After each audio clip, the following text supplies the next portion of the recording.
దోస్తులందరికీ నమస్తే. నేను మీ శోభక్క. దోస్తులు పని కాడికి పోదామని ఆటో కోసం ఆగిన అయితే అలా ఇంటి ఆటో అనుకుంటా. అయితే ఏడవరకమ్మ అంటే గిడాగా పని కాడికి పోవాలని చెప్పేసి చెప్పిన. అయితే కూర్చున్నా. ముగ్గురు పిల్లలు దోస్తులు ఎంత క్యూట్గా ఉన్నారో. అయితే ఈ అక్కని అడిగిన, అక్క ఒక వీడియో తీసుకోవాలి అక్క అంటే తీసుకోవాలని అన్నది. అటు ఆడు పెద్దోడు. ఈ పాప అయితే సిగ్గు పడుతుంది. ఆడ కంత్రి పొరగాడు ఉన్నాడు చూడండి. ఆడ ముట్టలిస్తలేడు. చెంపల్ని లడ్డు తీసేస్తుండు ఒకే చేతులు, లేకపోతే ముందు పోయి కూర్చుంటా అంటుండు. పప్ప పప్ప అనుకుంటా. అయితే నేనేం చేసిన, నువ్వు ఇట్రా నాతో వస్తావా అని చెప్పేసి అంటే ఆడ అటే జరిగిపోతుండు. అయితే తీస్తాను కూడా తీస్తలేడాడు. ఇట్లా అయింది దోస్తులు. ఆటోలో అయితే మస్తు మజా వచ్చింది నాకైతే. నా కోసం వీడిదాకా నా పని దాకా వదిలేసి వెళ్ళిండు.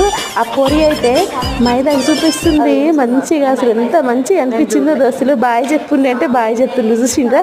ఈ చిన్న వీడియో కనుక నచ్చితే please like, share and subscribe. Thank you.